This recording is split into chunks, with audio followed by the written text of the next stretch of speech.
Hey, Kevin Hale here. It's Round of Shots on this Sunday night, April 27th, 2025. Hope everyone is doing well. We were off last week, Easter week. Oh, uh, hope everyone had a great Easter and all that good stuff. Back at it, doing it with some friends and someone else. Got Davo, Buzz, Doc in the house. Davo, introduce who's your friend. This right here is Roscoe. And then Finny is doing her thing. She's on local bunny patrol. That's what she does. She watches for the cottontail rabbits. So it's kind of her job. It's looking for bugs, huh? Bugs Bunny. All right, we are streaming live on X and YouTube, guys. Good to see you all. Buzz, how you doing, sir? I'm good. I'm trying to. Oh, there we go. I'm trying to figure things out. I had to put these AirPods in. I'm great, sir. Thank you. You? I'm good. Good. Doc is in the house. Hey, Doc. Yeah, I hope everyone had a good Easter. It never ceases to amaze me. Here we are, basketball season is over, kaput, and yet we still have all this stuff to talk about. We do have basketball stuff to talk about. We got to recap. We're going to recap the portal. We're going to, what else are we going to talk about tonight? Champions Blue, that LLC that the Board of Trustees approved. I'm going to let, the Bakers and the Longs break it down for us. What does that really mean? We had the NFL draft this past week. Some Kentucky players were drafted. Some signed, what do you call that, Davo? Free agent contract. Free agent contract. And there was a prank played with a player in the draft that, I want to get the feedback on it because obviously that's making some rounds. But I got to share something. Especially now with the latest news, which we'll get to later about that. Okay. Well, here speaking of news, check this out. Mm-hmm. Let's give some love to our guy here today. per Mrs. Baker, Donna Baker, today marks 43 years in the business. The longest running on-air talent in Central Kentucky. You wear it well. Oh, look at that. Give it up. Yeah, 43. Let me do the math. 82. Oh, right? Yeah. Okay. That was K-Wood's next to last home game. Oh, and he was freaking special. He was shaking hands with John McLeod, who was the Notre Dame coach at the time, who came over to give him something. And the Courier was taking a bunch of pictures, and they were going to do a big spread on K-Wood over the Sunday before his final home game. And so when the article came out in the newspaper, that picture wasn't there, but thankfully it was like my right elbow. So I've got the other pictures that, didn't make the cutting room floor, but it was very kind. Very nice of her to do that. K-Wood. Once we kind of get past basketball, the portal, and there's kind of going to be kind of a lull. I'm gonna ask you, Buzz, sure, to as we go through kind of a quiet period with some of the sports, Kentucky sports, is to talk about some of the things that you've been able to experience, the K-Wood years, or every coach that has played or coached for us. We'll get the stories. That's something we'll work out. But sure. Again, Buzz, congrats. Thank you.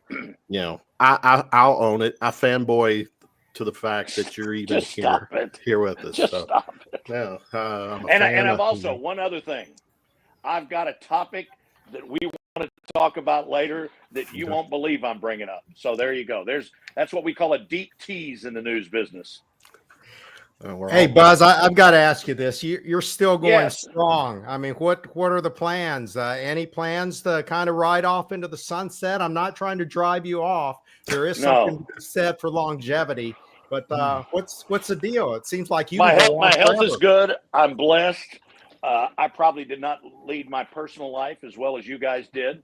So I kind of got straightened out a little later in life. So I just got the first of my 3 daughters married 2 weeks ago.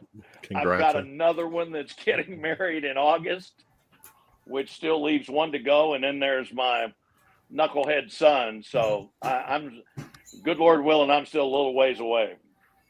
Well, good, because there aren't that many of you left around here who can go back several generations. So we need the Dave Bakers to stick around for as long as possible. You're very kind, Doc. Thank you. Let's milk him for everything he's worth. That's basically what you're saying. Yeah. All right. So, congrats again. We are Davo. You know, we're doing the Spaces thing. Twitter now, Buzz. I said I tagged you on our Spaces. So Spaces, the Twitter Space X, whatever. But you said it wasn't an official show. I didn't know whether I was invited or I no, just you are invited. I wasn't supposed to be on. Yeah, you know, it's an audio only. It's a lot of audience interaction. What is Spaces? So yeah, it's something basically primarily you use your phone. You can. Is it like Truth Social or what? No, it's. I mean, what's the best way? It's an audio only platform that you connect with your mobile, and you just talk. I mean, Davo and I are hosts, so we can turn on people's mics and let them speak. They raise their hand. It's a neat little audio platform. You mean audience people as well as in addition to the show, people who are on the show. Yes. Yeah. Okay. So go ahead. The one we did about 3 weeks ago had like 1,800 people tune in. Let's go. Yeah, so it was pretty wild. And so when you going to do another one? Every Tuesday at 9. Tuesday at 9, right. And we definitely keep it an hour. So yeah, I can do Tuesday night. We've got the last we've got the UK women's softball home finale Tuesday night at 6. So already, Lord willing, I should be done by 9. Well, Lord, please let me. Right. I mean, all right, let's talk as we are able to still. Kentucky men's basketball. The portal for all purposes is basically done. Dave, I'll start with you because of Spaces. That's a very hot topic for us lately. So, Dave, the portal has included 6 incoming players. And if you go by various platform sites, you know, our portal transfers in equates to anywhere from a 1, definitely top 5, you know, portal class. Yeah. But I'll start with you, Dave. What's been your take? Is Coach Pope kind of, you know, he covered all the food groups with these guys coming in? I feel like Coach Pope definitely listened to the masses of BBN. You know, a lot of us were talking about how we needed, you know, more athletes compared to just getting kids who can shoot the hell out of the ball. You know, I believe we definitely got some of those kids. I mean, you got Cam Williams from Tulane that shoots in the upper 40s and so on and so forth. We got Jasper Johnson, you know, the freshman coming in, and he's known as a shooter as well. So you got Trent Noah is going to be a sophomore. We saw flashes of what he can do as being a shooter. So I don't think we should be super concerned about having, you know, shooters on this team, because we do.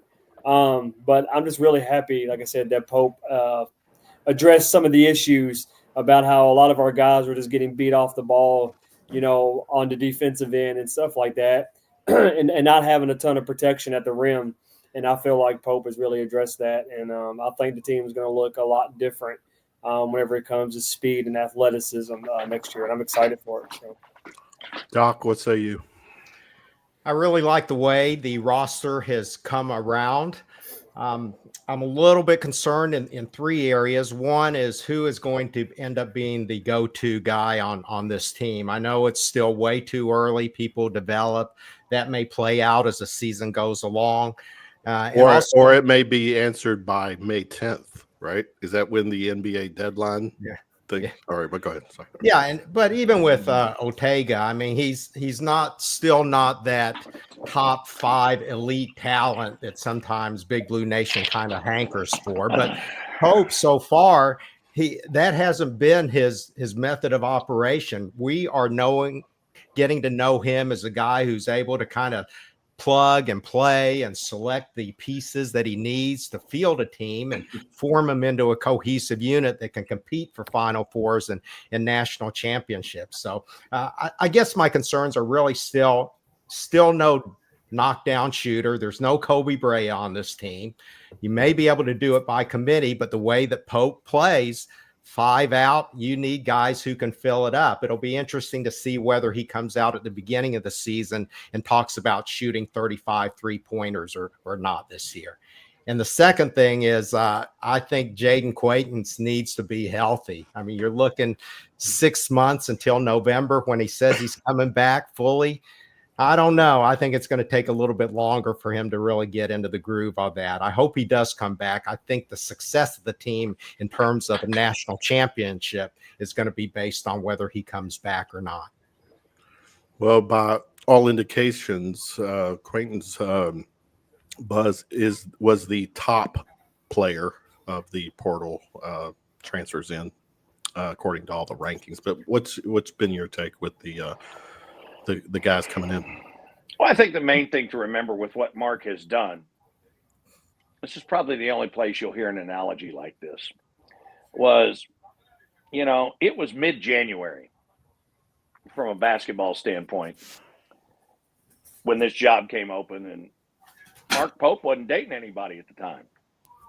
Then all of a sudden, this incredible looking girl fell in love with him, and so he had to find something to do for Valentine's Day. And so last year, the only thing he could do, he couldn't get the best table at the best restaurant. If he found some place where they could eat at the bar and, look all goofy into each other's eyes, he took them. Now, since then, they've been working nonstop on these guys. They've not only been working nonstop on these guys, but they've been working nonstop to get the cash up to where they believe it needed to be to secure guys in the portal. So I think that while last year he certainly got players that fit a need, he was also very aware that he needed to get some bodies and needed to get some best available. So I think this team this year will reflect much more of what he really wants. I think if you look at Williams, you look at the big kid from where is he from, Doc? Eastern Europe somewhere? Croatia. Let's go Croatia. You look at them, he might not have to play as much 5 out because he's got those 2 guys in. And that knockdown shooter that you're talking about may present itself if those bigs play really well and people have to shade them. So I like what he's done. I like how he's done it. And I am supremely confident, even after just 1 year, of his ability to mix and match guys based on his own knowledge, his own belief, the metrics. So I think they've done a really nice job. Ortega's not going anywhere. He's staying right here. I mean, there's no question about that. Yeah, he's not going anywhere because I'll tell you why. He can't make in the NBA what he's going to make here. He's not a first-round pick. I think that's safe to say. No. We got a JD Hall sighting. My brother, JD, hope you're doing well, bud. We don't need one knockdown shooter when you have 5 or 6 that are going to shoot between 35 and 40% at a minimum. Okay. He's right. No, there's no question about that. The more right. you got, the more people have to play you straight up, and they can't use these gimmick defenses. If somebody's having a bad night, somebody's there to step up. And, I think anybody he's got out on the court, he's confident enough to give them the green light. And I think one of the another one of the big overlooked portion, well, it wasn't overlooked, but I don't think it got enough emphasis, was how Pope kind of drew that locker room together. Every year you hear kumbaya, we love each other, all these guys were playing for our teammates, but I really felt like the last year kind of went above and beyond. There was something special about that, and I'm hoping it wasn't a fluke, because if he's able to do that with all his successive teams then on down the line, then Kentucky's going to be 2 steps ahead of the competition. Yeah, it's a reflection on Pope. That's who he is. I mean, it's this is not shitting on the previous coach. I love Cal's our guy, but it's a totally different philosophy, personality. It's about the we instead of me is what it's about. Kevin and Doc and I'm sorry, Buzz, and Doc said it too. We've seen Pope enough now, throughout a whole season to understand what he's looking for with the players, right? He's not only going to get these ones that are obviously really good at playing basketball, but he's going to get the ones that's going to fit his culture. And I am not concerned about that whatsoever. And like JD said, whenever it comes to, 3-point shooters, right, we kind of got spoiled last year with Kobe Brea, and him coming in leading the nation in 3-point percentage, in that low 50% range, which is insane anyways. But if we have, 4 or 5 players that shoot throughout the season at 37 to 41%, folks, that's still a really good percentage. Okay, so we can't look at Kobe Brea as the marking point to a knockdown shooter. If you have a guy that's hitting that 37 to 41%, don't be upset about that. Okay, so yeah, I definitely get what JD's saying. By the way, I miss JD. What's up, man? That Davo, that's a gift waiting for to happen. I need to add some add some music to it. And you're multitasking. You're talking and you're petting your little buddy. So dog dad life. Yeah. Have you guys had some question about whether Davo could multitask or not? I mean, it's not like he's performing brain surgery or anything. He's petting the dog and having a round of shots. Yep. And having a round of shots. Enough said. We also talk. We lost a couple players. How's Perry? That whole thing with the being a Kentucky kid. You saw, depending on you talked or see on X. And it is a thing, Buzz. It is people on there because he's a Kentucky kid. Was he forced out? Blah blah blah blah. I mean, come on. This is Kentucky basketball. This is an NIL period, which we're going to talk. A few weeks ago, we Kentucky got lumped into that $10 million NIL salary, whatever budget. We know for a fact they're probably closer to 20.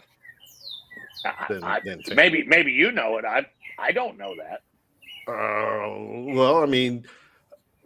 Let's go there, Davo. Well, let's go to the first place first. Okay. You're talking about this as NIL and everything like that. Okay. But it's really interesting that wasn't the narrative when it came to Cassidy Rowe, who is really no different than Travis Perry. And they ain't anybody out there because the adult in the room is Travis Perry's dad. And they're just going about and they're finding themselves someplace else to play. It's about playing. I will never forget how this young man has handled this situation. He hadn't put out any statements. He hadn't had people talking for him. He hadn't, been on X or anything like that. He's just out there working. And literally what happened, I believe, last year was you had 2 players in the same boat with Noah and Perry. And I think Travis went through a period of time where he wasn't shooting the ball quite as well. And I think Noah developed a little more during the season. And we saw that he could create some shots off the bounce, but then it seemed like every 50-50 ball on the floor he got, and he got a lot more rebounds than I ever thought he would get. And so when that happened and some other guys became available in the portal, who was the last guy they got? The guard. That was the guy. I think when Travis saw that guy came in. He knew his minutes were going to be squeezed. Is that And Aberdeen? he didn't whine. Who was it? Was that Aberdeen? The yes, last that's name right. It was Aberdeen. Yeah, He transferred from Florida. Thanks. Yeah. He didn't whine. He didn't go on a bunch of talk shows. He just, said, okay, let's go. Let's go someplace else. And he's still going to get a great education. He's still going to be able to play. But it's amazing to me how this was treated so differently. And it was all about 2 Kentucky kids. Yeah. And one was done dirty, and the other one we barely mentioned. We barely stopped to say, thanks, Travis, for what you've done. We'll always remember that you were the guy that broke King Kelly Coleman's scoring record, and we'll root for you wherever you are. King Kelly. It's probably the first time we've said that name on here, but you're right. There you go. Yeah. Doc, anything to add? Go ahead. Yeah, the only thing I have to add is I do get it, and I am not mad at Travis. I'm not mad at Pope. I am exceedingly frustrated at a system that kind of allows this because, it's all about me, and I wanted nothing more than to write this fantastic story of Kentucky's all-time leading high school scorer coming to the state university and winning a national championship. And it didn't happen. And I'm saying if you rewound the clock 20 years, there would have been a heck of a lot better chance for it to happen, because whatever happened to being kind of in a situation where you do have to prove yourself, where if you get recruited over, you're still out there competing for your job. Now, granted, the chances of Travis, if you just look at it, would I rather have him or would I rather have Aberdeen? I'd certainly rather have Aberdeen if I'm looking for truly how they are right now. But whatever happened to the days of competing for your spot? When you couldn't transfer out at a whim, when somebody was recruited over you or the coach looked at you wrong and you were kind of stuck there, that forced you to kind of dig deep. Moral, character, integrity, work ethic, all those things are gone because of the system that's in place right now. That's a nice book narrative, John, but the fact of the matter was they couldn't go anywhere. That's why NIL happened. Players were saying that coaches, regardless of their contract, could move on and they could get into a situation or get out of it. And they, in fact, couldn't. And so that's what – and I agree with you. I don't like the system that's here now, but we're there because of the players. Right, the path of least resistance now. There you go. And it's human nature to kind of take that path. I think ultimately, it's going to hurt everybody who's involved. But, yeah, you're right. It is what it is. Well, how so? How's it going to hurt? Well, it's going to hurt in terms of all the characteristics that I just talked about of digging down, working harder, competition, work ethic. But then what you talked about earlier, Kevin, the whole thing that's happening with this structure change over there at UK, where they have basically, and I'm no attorney or anything, but they have basically formed a limited liability corporation. Nice segue. Which will now see. I've been in this business for a little while. I can kind of mesh it through. But we got a post and pictures to prove it. But go ahead. but now what they do is they'll go ahead and do this, and I didn't know what form it was going to be in, but if you remember several weeks ago, I told you all about this, and that, UK athletics department may go away, and they were going to have to change the structure and everything because of this settlement with Congress.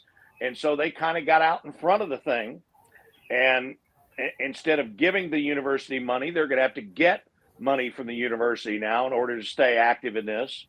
And I'm still fearful that they will have to drop some sports. But it is the landscape in which we live, and so they're doing this now, and so everything runs through this LLC. Mm-hmm. I asked somebody today, and I won't say who it was. I said, "Hey, is everybody going to get some new logoed swag now? Because of this thing?" And they said, "Well, I'm not sure because nobody's sure how it works." And they're going to be in a situation to do that, and it's going to be a real learning curve because it's going to have tax implications. It's going to have implications on scholarships. If the university is paying this money right now, and John can help me with this, if they're doing actual pay for play, which I think is what it's going to be, they couldn't have gotten Oscar Sheboy last year, right? Because Oscar was here on a student visa, and the whole reason they went and played, where did they play, John? In the Bahamas last year? Is that what it was? Yeah, so overseas, that's when he was able to get all his NIL money done. That's right. They played in the Bahamas, and they played that one game in whatever they call that O Arena in London. And he was able, and I'm told that basically what happened was when they weren't practicing, he was in a room or in a ballroom or something, signing stuff, taking pictures, shooting commercials, and that's because they had to do it when he was out of the country or he couldn't make it. So that's just, as John said, that's kind of the world we live in now. And I don't know that other schools will follow suit exactly, but they will all come up with their own entities to wrap this around. Yeah, and evidently Oscar made a heck of a lot of money also. Take this for what it's worth, but all the rumors that I've heard are that he wasn't the most popular guy among his teammates. And so, like I said, take that for what it's worth. It wasn't the fact that he wasn't popular, but I would say this, John, just from my knowledge of the situation. That trip to England was not an easy trip.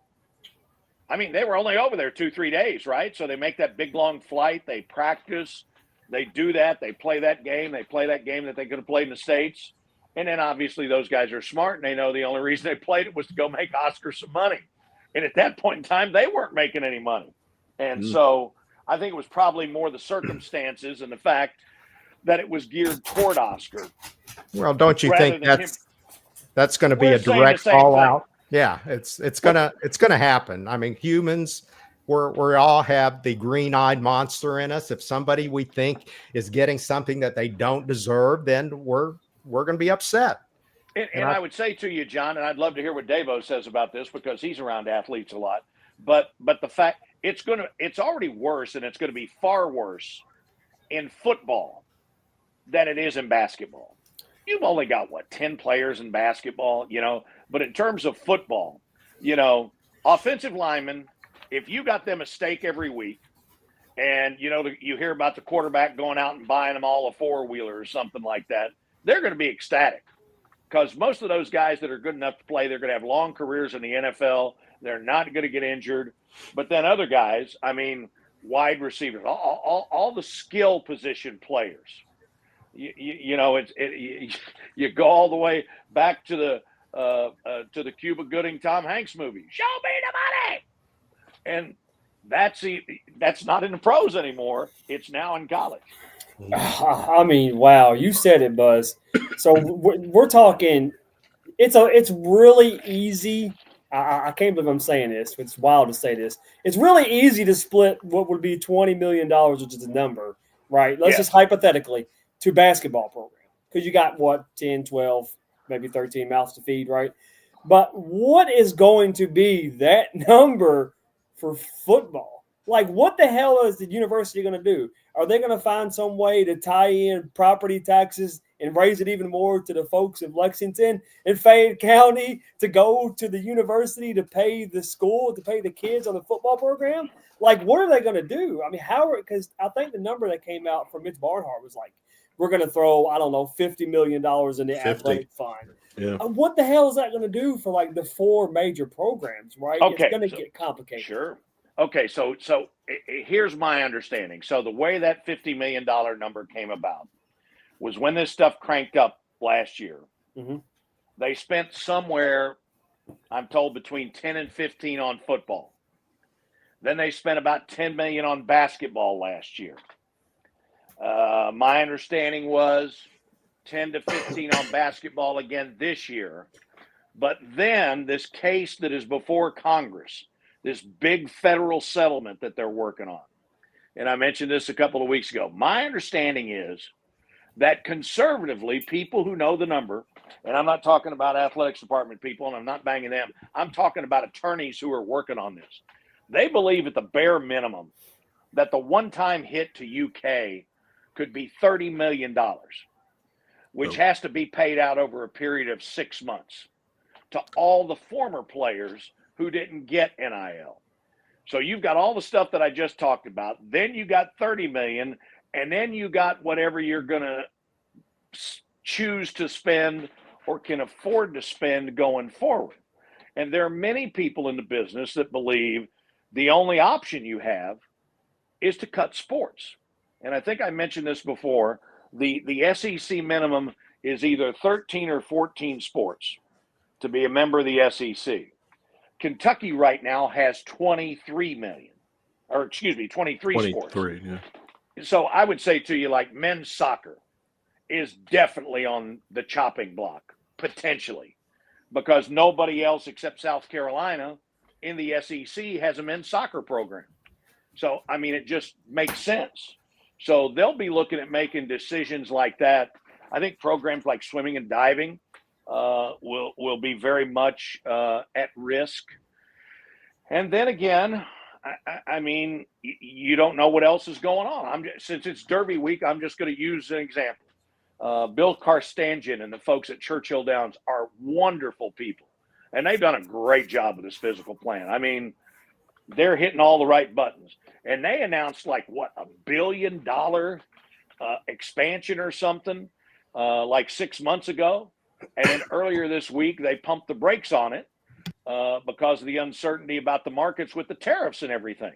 And that's not a political statement. That's a financial statement. So I think there's just a ton of uncertainty out there. And as I've said before, you had people like Mike Krzyzewski, the guy, Tony Bennett at Virginia.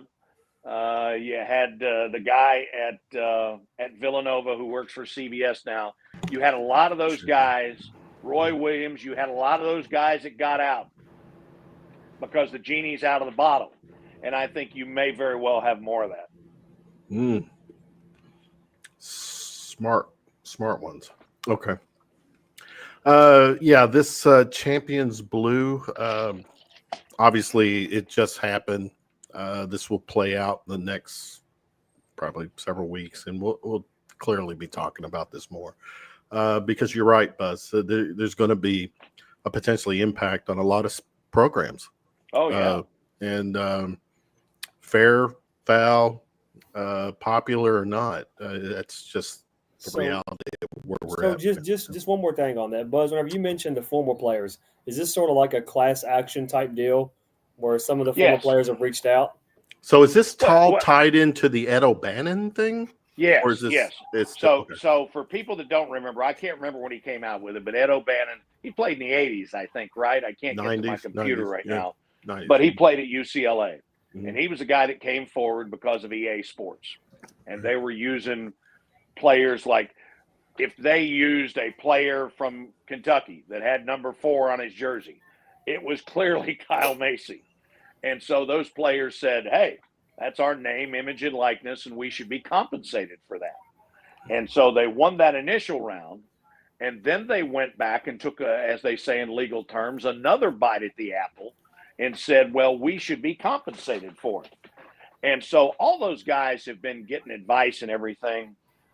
And I guess it was probably mid-February. I'll tell you exactly when it was. When it was alumni weekend there at UK. It was probably mid-February. And they had 75, 80 players that came back. And I had a chance to visit with a bunch of them. And there are some guys there. They're all great guys, right? But, I mean, I had some guys that would be called fan favorites that didn't play a whole lot. And they were telling me that they had been told that they were going to be getting checks for several $1,000s a year. And so it's going back that far. And so, you know, there's obviously a scale there.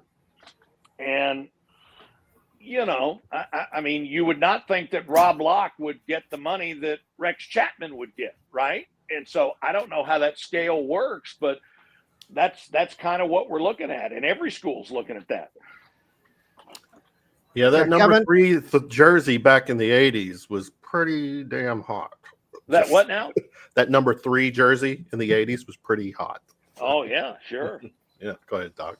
Yeah, I'm not quite sure how I feel about it, but I think if there's anybody out there listening who is okay with kind of forsaking this guise of amateurism that we've been embodied in, if you're okay in letting that go, I think this is going to be a good thing. You know, I'm the kind of person that when you ask me, do you want the lobster or you want the steak? My answer is yes. All right. Both. I think when you go both private and there's public, no question you're that kind of guy. if you get this hybrid system in there, then you can see that there's a potential for making a heck of a whole lot of money. You know, just like they say that the hospital systems have kind of taken this. What's the major goal of a hospital? It's to make sure that you're not sick, to heal the sick. But the secondary goal is to make money. And these hospitals, if you look at their bottom line, they're making a heck of a whole lot of money. So when we talk about Buzz, when we talk about possibility cutting sports, and I think this is their way of possibly circumventing that. Sometimes, especially in a business, you're looking too much at cutting expenses. That's certainly important, but really how you can really boost your business is to increase revenue.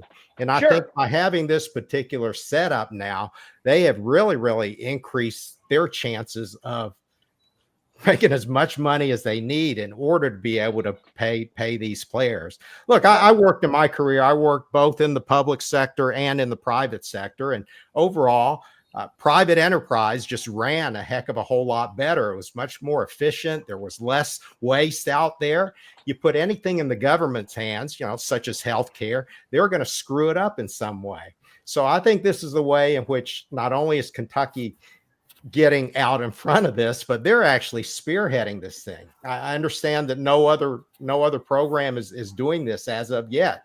So yeah, there's a little bit of making it up as they go along, but I think overall, once again, if you're willing to put that idea of amateur sports out of your mind, if you're approaching this as a business, then I think it's certainly the right thing to do.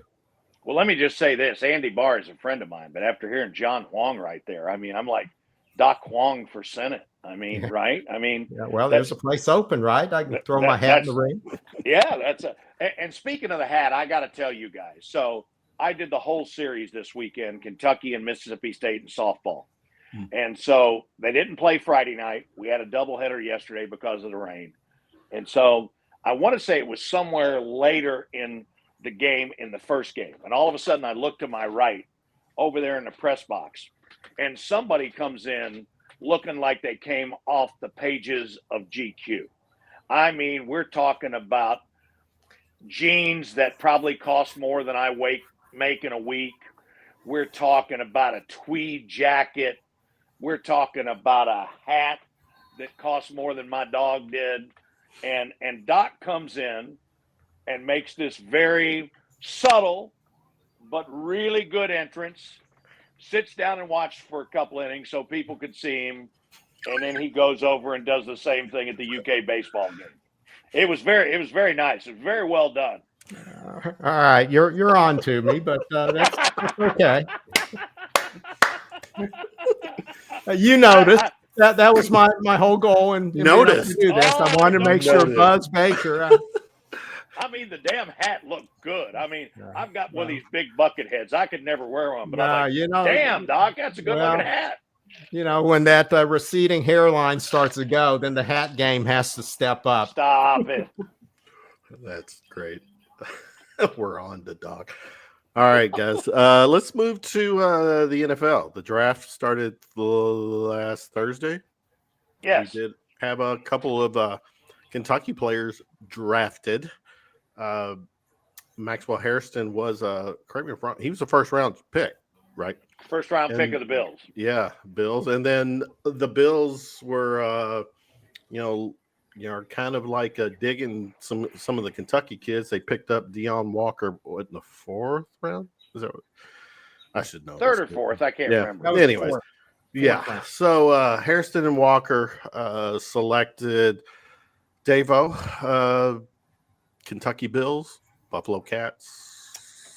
Ray Davis is there too, who really was a decent part of their had a really good year this year. Yes, sir. Yes. Yeah, especially towards the end of the year, he did. He really came on in the playoffs and everything. He had a big part in that. I think Kentucky football is calling them Big Bills Nation or Big Buffalo Nation. Bill's Mafia. Bill. What you said. Yeah. So it makes me kind of sick, right? Because I'm a New England Patriots fan, and obviously people who know anything about AFC East, they're kind of in there in our division along with the Dolphins and the Jets. I'm never too worried about the Jets, but yeah, it makes me kind of sick, honestly, that they got all those players at Buffalo. So I'm going to have to kind of be a little tweener and kind of secretly, cheer for Buffalo because look, Maxwell Harrison. Not only is he a really good ball player, a heck of a DB. He's such a fun young man and so much full of energy. Great, and dude. they just got an absolute great pick, and he is a ball hawk, and he is going to be fun for them. He's going to fit right in with that fan base, and I think one of the GMs of the Bills said that Deion Walker, he feels like that he was the major steal. Yeah, because he was like first or second round grade. Why did he drop? His back is what they said. They said he injured his back like the second game of the season, I think is what it was, and he played the entire season with that back injury. So he was not as forceful as he was his first 2 years. So that was Deion is a great young man, but if he wants to play a long time in the NFL, he needs to dramatically increase his work effort. Yeah. He's got amazing talent. Yeah. He's still got lots of room to transform his body. And I mean, I'm just talking out loud here. Let's say he was as dominant as maybe some people thought he was. And then they come back and say he's going to be third or fourth round. Wouldn't you think a program like Kentucky could put money together for him to get him back? Yeah. And I don't know if that was attempted or not. Dave-O, I'm going to ask, if your dogs see a cat, do they lose their mind? Let's put that to the test. Put the dog in front of you and see what happens when he. This one right here don't give a shit about nothing but eating and sleeping. See, he ain't even going to pay attention. And I mean, this one and the other cat here have a Type A corgi that lives in the house, and this one don't give a dang about nothing. Now, cottontail rabbits, we have an infestation of them damn things. Do you really? Here. Yeah, we got a nest under the porch right now, so we had to block it off so my girl dog, don't get to it because she likes to get into the nest and carry her. Oh, wow. She don't kill the baby rabbits. She gets like a motherly instinct, and she'll like carry them around and let when they're first born, they look like little little rats, right? So she'll carry them around and they'll start squeaking. I have to go out and get it out of her mouth and put it back in the nest. It's a whole mess during the springtime around here with those things. But yeah, my bad. That went way off course. But yeah. No, I can't do it on the air. But remind me, Dave-O, I need to call you and give you a great Shelby County story sometime. I would love to hear it. I love Shelby County out here. All right, so 2 players in the draft, and then we had several that were signed. How do you say that? Undrafted free agents.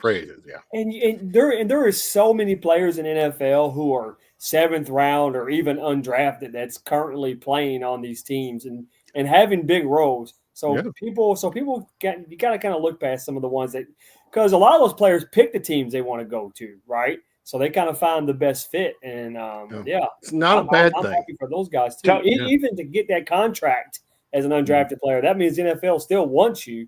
They just didn't think he was, draftable talent. Tony Romo didn't get drafted, right? Romo. I mean, there were a lot of guys at the end of the draft. We know how Brady fell. We know how Aaron Rodgers fell, but that's because he's a freak. And I can't believe the most buttoned up organization in the NFL, the Steelers, are like pandering to this guy. He is so unlike any Steeler that's ever played. But as a Bengals fan, I like it if the Steelers are going to go off into the ditch. Well, there was talk about Will Levis ending up in Pittsburgh. There was talk about that. Well, they did. They kind of, drafting their who they get? Who they draft? The Steelers? No, Titans. No. The Titans, they drafted Ward. quarter. Yeah, Ward. So it kind of, to me, puts the writing on the wall. It sends up a warning flag. Yeah, it does. But let's go back to Cassidy Rowe for a minute. I mean, the same person topic that when I brought up, I was like virtually right, because you thought that was a big deal, but it's nothing compared to Shedeur Sanders, is it? Oh my God! That particular day when I brought it up, it was a big deal. It was not. It was like 3 people on Twitter creating a conversation. Might have been more than 3. It was more. Like, I'll give it to you even clearer. It was like 4 or 5 people from Pikeville that were bringing it up. Maybe. All right. Anyways, let's go to. I've been through a lot of these. I know how these things go. Well, sometimes, I appreciate the hand holding, Buzz. So I don't need to hold your hand. You know what you're doing, but I'm just saying. All right. Hey, Kevin, if you look at Maxwell Harrison and his story, I talked about writing stories. Yeah. That's a fantastic story. I mean, when he came in, there was nobody in their right mind except maybe Vince Morrow who said this guy's going to be playing on Sundays. And just like with Josh Allen, yes. Look what hard work and perseverance and sticking it out and getting bigger and stronger and faster and making yourself better did for this guy. I mean, there are more stories out there, Doc, than people believe. Everybody wants to latch onto the bag story.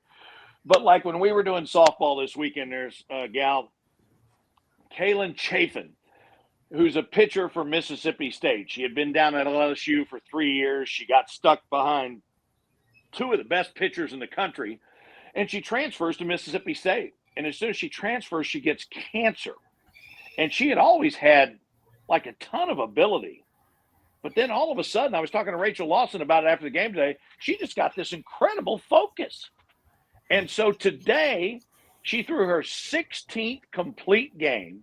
Wow. And got her 20th win. She struck out like 20 this weekend and walked 2. And it's just been a really heartwarming kind of transformation. And those things happen. And those of us in the media are guilty of it. But sometimes those things just don't get enough light shown on them as they should. I agree. Before we go to the prank, Shedeur Sanders, I did see this over the weekend, maybe today. Lady bass player 23, who is Kentucky playing in the Classic, Champions Classic, because there was a post that came out. CBS Classic. All right, CBS. Sorry, my bad. That there is a team that's talking about exiting that Classic, which I think UCLA. Is it UCLA? Yeah, that's what I'm thinking. Yes. Okay. And this is the same one with Ohio State, right? Mm-hmm. Yeah. It's UK, UCLA, Ohio State, and is it Michigan State, the other one? No, that's in what? The CBS Classic? CBS Classic. It's us, Ohio State, North Carolina, and UCLA. North Carolina, that's right. Yeah. Okay. So if whoever's exiting, it sounds like they're talking about UConn or St. John's being the replacement. Any inside information, Mr. Baker or Buzz or Doc?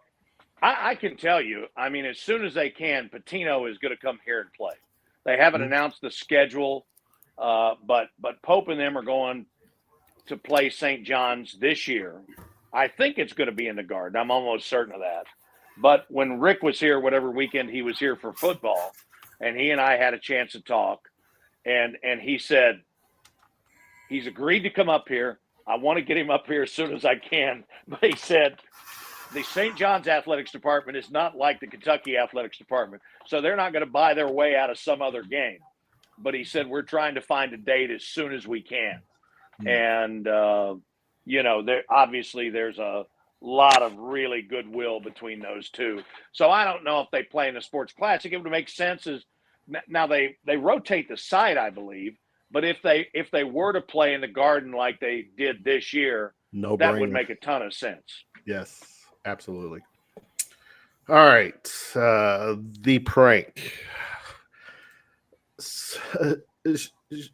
Shadur Sanders, Davo, for everything leading up to the draft was supposed to be maybe top 3 quarterback projected somewhere in the first, second round, maybe. And depending on who you talk to, there's collusion and there's bias and there's race and all this shit. And I'm just a messenger. So, but along this,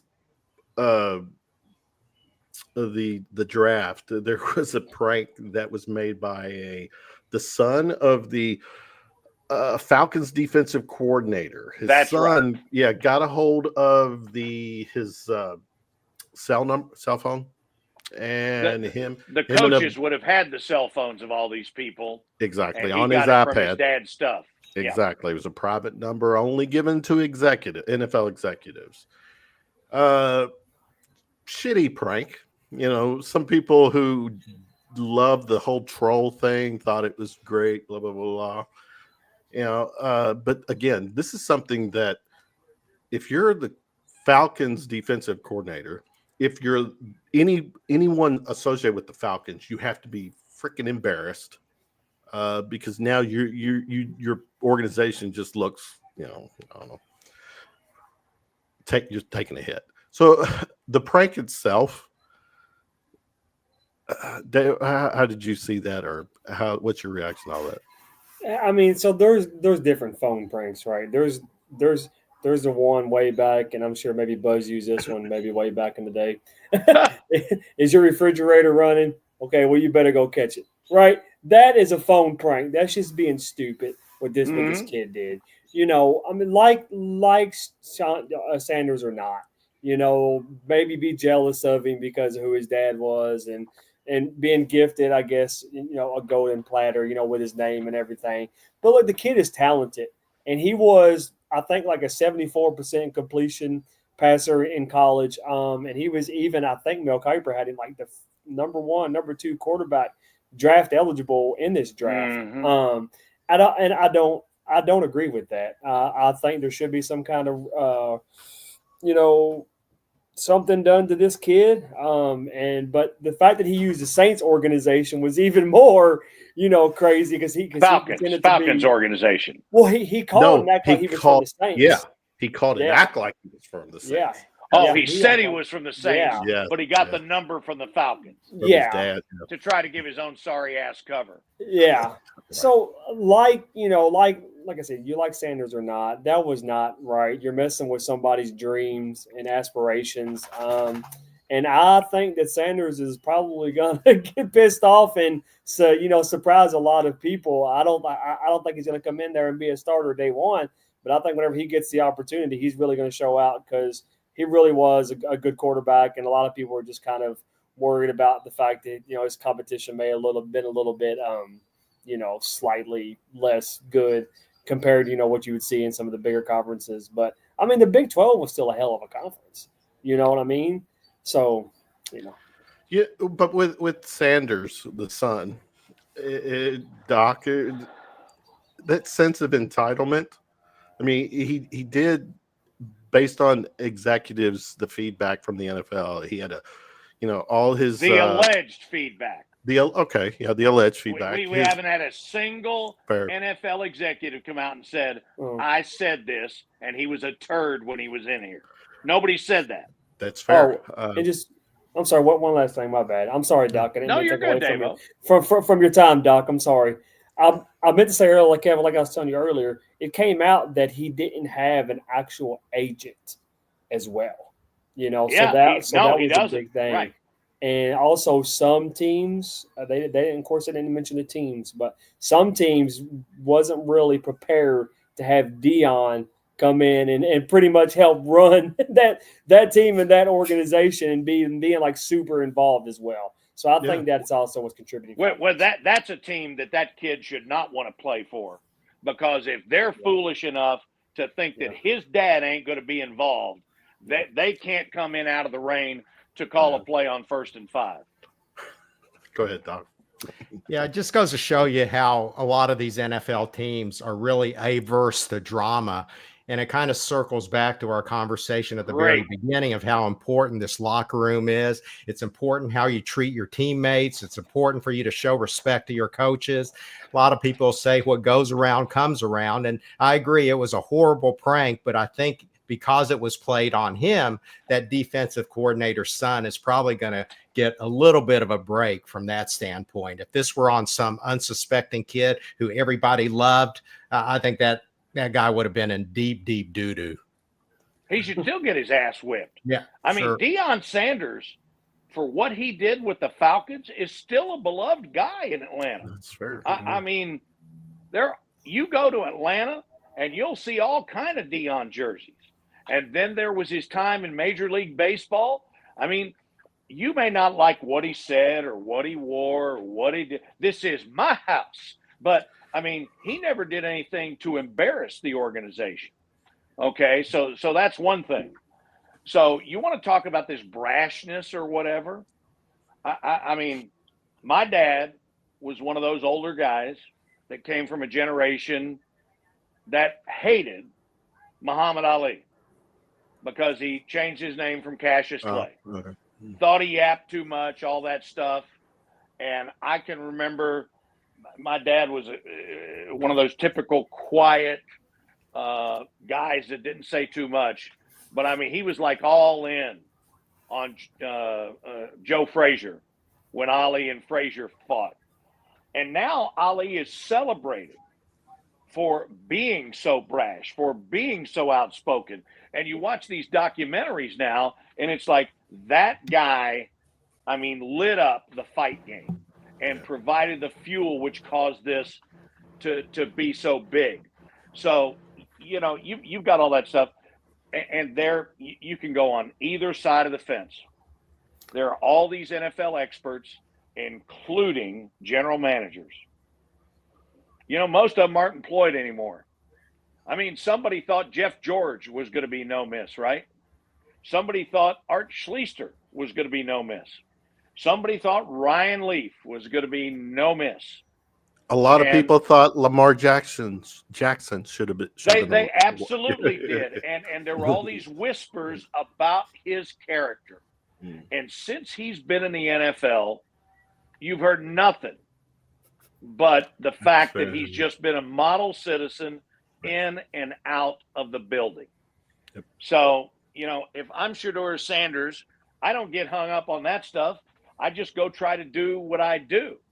But I will tell you, Mike Archer, who is the head coach at LSU, who was also he served 2 terms as defensive coordinator at Kentucky. Right. He was the linebackers coach for oh gosh, why can't I think of it? The guy who was the Steelers head coach, who's on the NFL today now. Yes. Cower? Cower. Bill Cower. Yeah. They were big racquetball partners, everything. And they used to just have knockdown, drag-out fights about players. But what they would do is what Mike told me was when they even considered drafting a guy, that they looked at every college snap. And when I'm saying every college snap, I'm not talking about game snaps. I mean, every snap that a player takes now in practice is like videotaped from 1 or 2 or 3 angles. And they will literally sit them down in a room and say, we've got 875 plays from you, and you loafed on 310 of them. Why?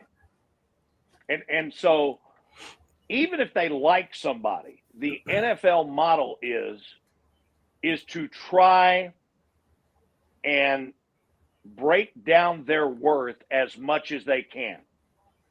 They want to get the best player that they can for the least amount of money. And that's what that NFL draft has turned into. And now, regardless of what those people think, you know, Shedeur Sanders has got the opportunity to prove them right or to prove them wrong. And I think the thing that gives people pause is that Jimmy Haslam, who's the owner of the Cleveland Browns, you all may or may not know, he's the guy that owns all these Pilot Auto Centers that just escaped just getting pummeled by the feds. But he and his wife are the two owners. And, you know, I mean, regardless of what you think about him, whether you think he's brash, whether you think he wears too much jewelry, all that stuff, I mean, Shedeur Sanders is a huge upgrade from Deshaun Watson, right? I think. I mean, there's not a single legal case against Shedeur Sanders, and there's like 585 against Deshaun Watson. Probably be 86 by tomorrow, but maybe. But anyway, no, I'm with you. I mean, the thing about it is, every one of those guys have got the opportunity to prove those executives either right or wrong. Mm-hmm. And if I'm Shedeur Sanders with my contacts, I'm just saying if I'm him, I'm not thrilled about that prank. And now I know who did it and probably where you live. Just so, all right. But if he did that, then somebody would want to file charges against him for terroristic threatening. So that's the world in which we live. That's all right. He'll be eating steak and lobster somewhere while someone else is taking care of it. Just like Doc. Just like both Doc. Steak and lobster. And lobster. And all right, we're at the hour. Let's wrap this. Let's go. Good stuff. Yeah, final shots. Davo, give me something, bro. Yeah, listen, I was thinking about what mine was going to be today, and there's two things I don't like talking about on social media a lot, right? It's politics and religion, right? But today I will bring up religion. Okay. I am a very religious guy. I am a Baptist. I've got baptized at the age of 12. I have tons of faith. So I won't go too much into detail to what had happened to our family as a whole a few weeks ago by immediate family in the household as this loud dump truck goes by. I'm sorry. But listen, as we wrap up this Sunday, we did a lot of praying about this issue, and the Lord has answered our prayers and has taken care of this issue. And so I would immediately say to anybody and everybody, even if you don't believe in a certain higher power, please just have some kind of faith. And if you do have faith, make sure it's in the Lord, because he has really helped out our family over this pretty major issue. So that's my round of shot for everybody. So. It's great, and I'm glad to hear, because I know your family's going through something. And if you don't have the faith, respect those who do. Who do. Yes. You know, you don't know what other people are dealing with. So, Doc, give me your final shot for the night. Amen, Davo. By the way, I love talking politics and religion. So anybody who wants to talk those with me, feel free. But there's a little horse race coming up this Saturday called the Kentucky Derby. And whenever I am out in California, I want everybody to know that nobody gives a hoot. Nobody is even aware that the first Saturday in May is Kentucky Derby Day. I'm heading out there this Saturday. We'll see if things change. I don't think so, but it just goes to show you that we here in Kentucky are so Kentucky-centric, especially with our sports programs. I think that can be a blessing, and it can be a curse. I think it's up to us who talk about it frequently and sometimes in an animated manner to just be able to define those boundaries to the point where you don't cross them. We can talk respectfully, even though we're passionate, crazed fans. Well, wait a minute. Hold on. I'm going to push back just a second on this. California is a big. Do that on final shots. That's why it's final. Right? I'm pulling final? the host. Oh, you mean I'm pulling the host. That's why we save these things for the end. Final. That's all right. Yeah, so I'm just saying. Refute you. California is a horse state, right? You got a little place down there called Santa Anita, which, by the way, is one of the most beautiful tracks I've ever seen. But other than that. They've got so much going on there. They don't care. They don't know. Okay. All right. Well, chat more later. All right, fair. Buzz, final shot, sir. I'll stay on this mode. I too am a Baptist, but over the years I have found a lot of comfort and a lot of introspection in the Catholic Church. And just in this last year, Father Jim Sitchko, who is one of the papal ministers of mercy, I think it is, missionaries of mercy. He got me hooked up when we went up to see Kentucky play up in Madison Square Garden. I got to go to St. Patrick's Cathedral, which is incredibly historic, and got to talk to Cardinal Dolan and visit with him after the Mass, and that was a neat deal. And then one of the last things, as we said goodbye to Pope Francis yesterday, he was an amazing guy. He was an everyday guy. There were certainly very different opinions about him within the church. But Father Jim wanted to do some sort of fundraiser. And so he wanted to see if we could get a Pope jersey signed by Mark Pope. And then he was going to get it signed by Pope Francis. And so I got the jersey. I got Pope to sign it. And then he took it to the Vatican. And it was literally the weekend before Pope Francis got put in a hospital.